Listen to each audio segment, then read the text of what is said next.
An alternating voltage given as V equal to 100 root 2 sine 100 t volt is applied to a capacitor of 1 microfarad. The current reading of ammeter will be equal to how much milliampere? Now milliameter that will read the RMS current. So here we have to find the RMS current. Okay. Now see, the equation given to you V equal to 100 root 2 sine 100 t. So here omega that is 100 and the maximum voltage or peak voltage that is 100 root 2. So from that we can first calculate RMS voltage. So VRMS that is V0 by root 2, 100 root 2 by root 2 that is 100 volt. Now we have RMS voltage.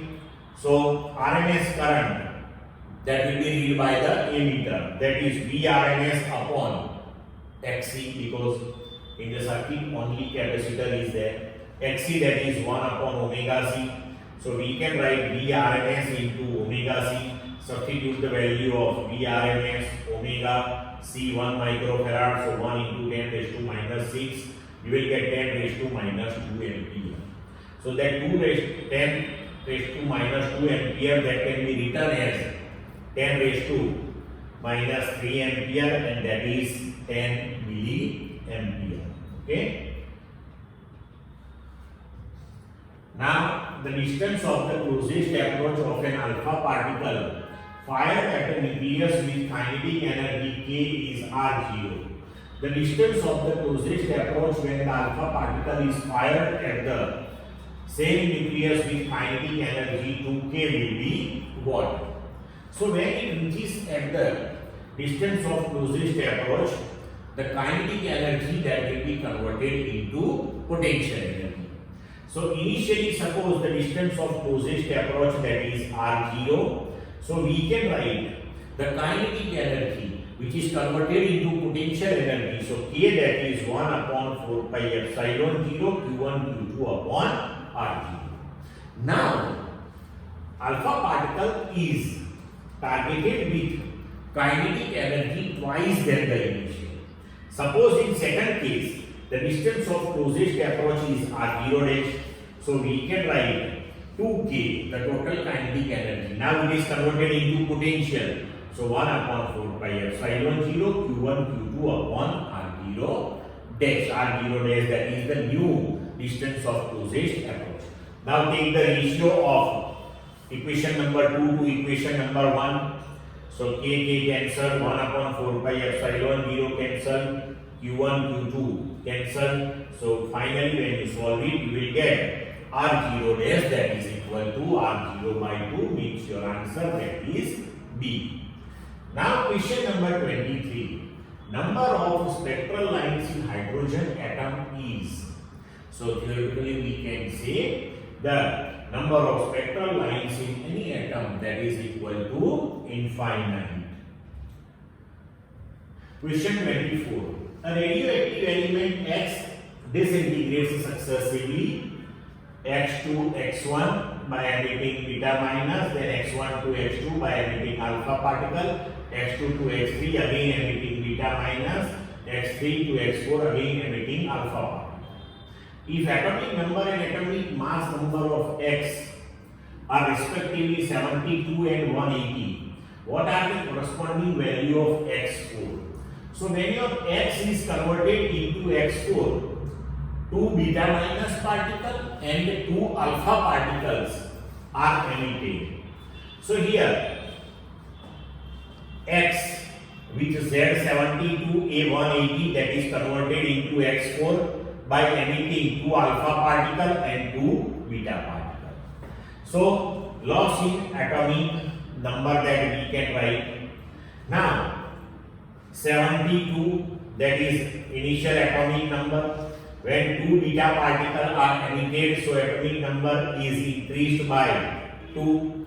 When 2 alpha particles are emitted, means atomic number that is decreased by 4. So resultantly you will get the atomic number that is 70. Then loss in atomic mass number. So When beta particle is emitted, mass number that will not be changed. So here we have to think about only alpha particle. When one alpha particle is emitted, the atomic mass number is changed by 4.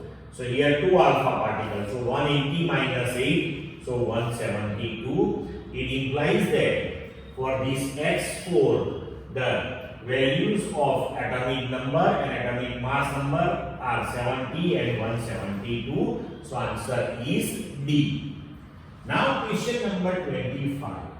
The energy released by the fission of one uranium atom, that is 200 MeV. The number of fission per second required to produce 6.4 watt power is how much? Suppose 6.4 watt power is produced due to n number of fission of uranium atoms. So if one atom is fissionated, 200 MeV energy is released. So for n atoms, n into 200 MeV, so 10 raised to 6 eV, so eV to joule, 1.6 into 10 raised to minus 19. So suppose in 1 second n fissions takes place, so n into this much joule energy that is produced in 1 second, and we want that much equal to 6.4 joule per second. Now make n as a subject and solve it. You will get 2 into 10 raised to 11, means your answer is A. Clear? Now question number 26. By the successive disintegration of uranium 92 to 38, the final product obtained is get 82 to 06. Then how many number of alpha and beta particles are emitted? See here. The reaction U 92 to 38 to PB 82 to 06.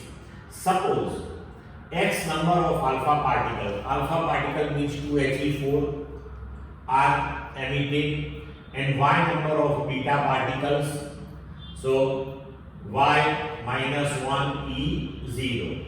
Now if we compare the values of A on both the side, so 238 on left hand side, that is equal to on right hand side 206 plus 4x plus y into 0, so that is 0. Now if we solve this equation, we will get x equal to 8, means 8 alpha particles are emitted. Then if we compare the value of z on both the side, so 92 equal to 82 plus 2x minus y, then solve it, you will get y that is equal to 6. It implies that our answer, that is B, 8 alpha particles and 6 beta particles are emitted in this process. Now question number 27. This question number 27, that is related to the transistor, and now the transistors are not in your syllabus, so no need to think about this one. Now question number 28. A plane polarized light is incident normally on a tourmaline plate. Its E vector makes an angle of 60 degree with the optic axis of the plate. Find the percentage difference between initial and final intensities. Very simple thing. Now see, we have the equation for the intensity of the polarized light, that is I equal to I0 cos square theta. Now here I0, that is the initial intensity, and I, that is the final intensity. So here we can write I, that is I0 cos square. Now theta, that is given to you, E vector makes an angle 60 degree with optic axis. So theta is 60. So I0 1 by 2 square, you will get I0 by 4. So here we have to calculate the percentage change. So initial is I0, final is I0 by 4. So this is the change in intensity, divided by 100. So you will get the fractional change in intensity, or we can say change in intensity with respect to initial. and then multiply it by 100, you will get percentage change and it comes to 75. Now question number 29. Light of wavelength lambda is incident on the slit of width d. The resulting diffraction pattern is observed on a screen placed at distance d. The linear width of the central maximum is equal to half the width of the slit. Then d equal to what? Now see, we have the equation in diffraction fringe width, that is beta equal to lambda d by d. Now here it is given to you beta, that is d by 2. So small d by 2, that is lambda d by small d, so capital D. Okay, that is equal to small d square upon 2 lambda. So your answer, that is B. Now question number 30, that is again related with transistor, and transistor is not in your syllabus. So again no need to think about this particular question. Clear? Question number 31. The effective length of the magnet is 31.4 centimeter and its pole strength is 0.8 ampere meter.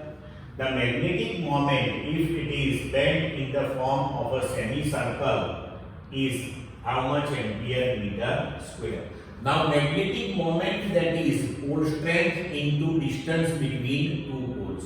So when you bend it in the semicircular form, then the distance between two poles, that is equal to diameter of that semicircular magnet. Now here, effective length of the magnet, pole strength are given to you. Now length of semicircle. So length of semicircle, that is pi r, that is the radius of the semicircle. So we can write that radius equal to diameter by 2.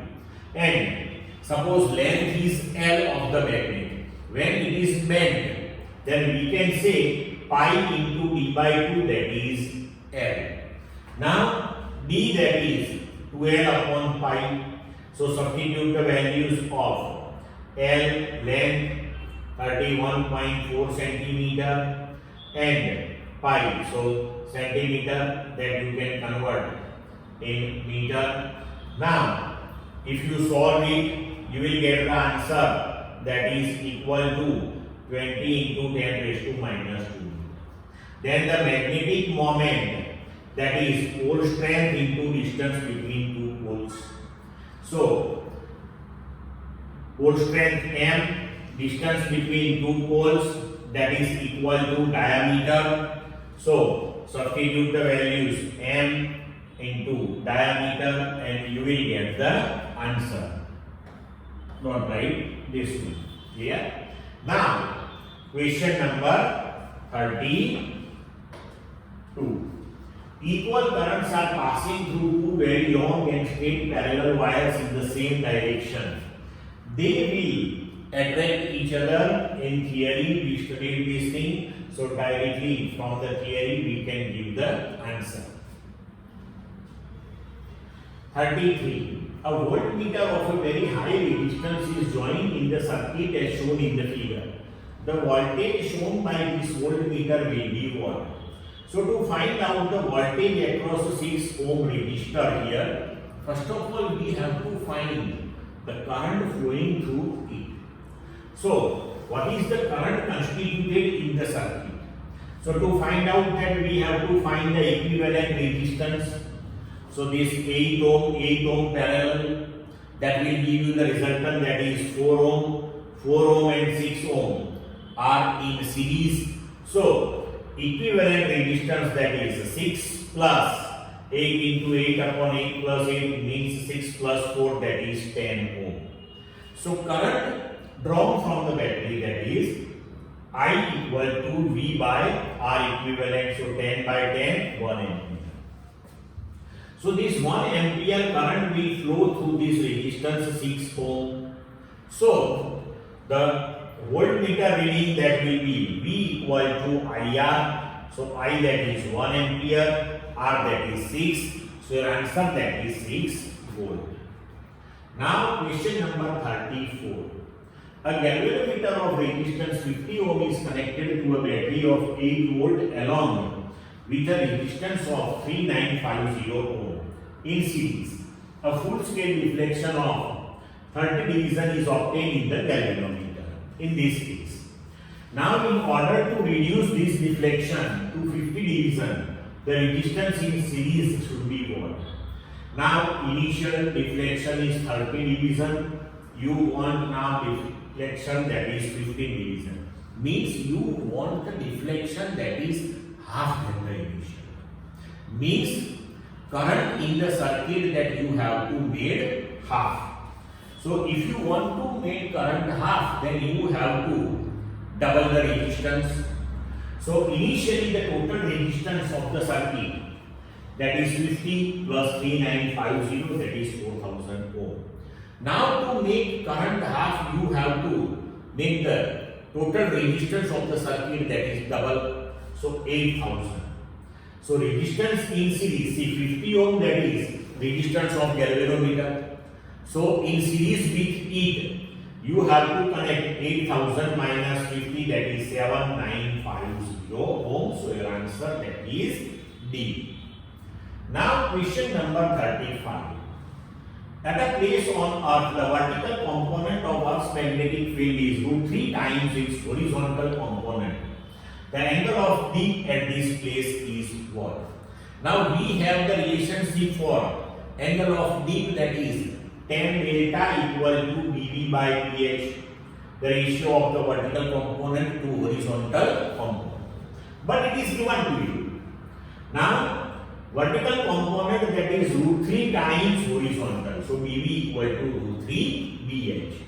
So here substitute dV, that is √3 dH cancel. So tan delta, that is √3. So delta, that is tan inverse √3, that is 60 degree. So answer, that is A. Clear? Now question number 36. Which gate can be obtained by sorting both the input terminals of NOT gate? Now see, suppose we think about the OR gate, then for that we can write A or B, that is output Y. Now, if OR is followed by NOT, then it is NOR gate. So we can write NOT A or B, that is Y. But if sorting both the input terminals, it implies that if we take A equal to B, then here we will get not A, or A means not A. So you will get simply not gate. Clear? So your answer is A. Now 37, that particular question, that is from the 15th chapter, the communication systems, and now it is not in your syllabus, so no need to think about it. Now 38, that is also from the same chapter of communication, so no need to think about that one also. Now question 39. 27 identical drops of mercury are charged simultaneously with the same potential of 10 volt. Assuming the drop to be spherical, if all the charged drops are made to combine to form one large drop, then its potential will be what? Now see, here total 27 droplets are there. Suppose for each small droplet the radius, that is r. So total volume of the 27 droplets, that is 27 into 4 by 3 pi r cube. When these 27 combines and form a larger drop with radius equal to capital R, then volume equal to 4 by 3 pi r cube, means your capital R, that is equal to 3r. Now initially suppose charge on each small spherical droplet, that is Q. Then when these 27 droplets combines, then the net charge on the larger droplet, that is 27Q. So initially the potential on the smaller one that is V1 equal to KQ upon R, and it is charged by potential 10 volt. So potential on the small spherical droplet, that is KQ by R equal to 10 volt. Now for larger one, the potential, that is V2 equal to K. Now charge on the larger droplet, that is 27 Q, because 27 combines, upon capital R, that is the radius of the larger one. So if we take V2 by V1, then K27Q by R, KQ by R. So 27 R by R. But capital R is 3R, substitute here, solve it, you will get the potential on the larger droplet, that is equal to 90 volts. So your answer is B. Clear? Now question number 40. When 10 raised to 19 electrons are removed from the neutral metal plate through some process, the charge on it becomes. So when you remove 10 raised to 19 electrons, per electron charge is minus 1.6 into 10 raised to minus 19 coulomb. So when 10 raised to 19 are removed, so you are removing minus 1.6 into 10 raised to minus 19, that is charge of 1 electron, and you are removing 10 raised to 19, means total minus 1.6 coulomb charge is removed. The plate was neutral, so if minus 1.6 coulomb is removed, then plus 1.6 coulomb, that will be the charge on the plate. Clear?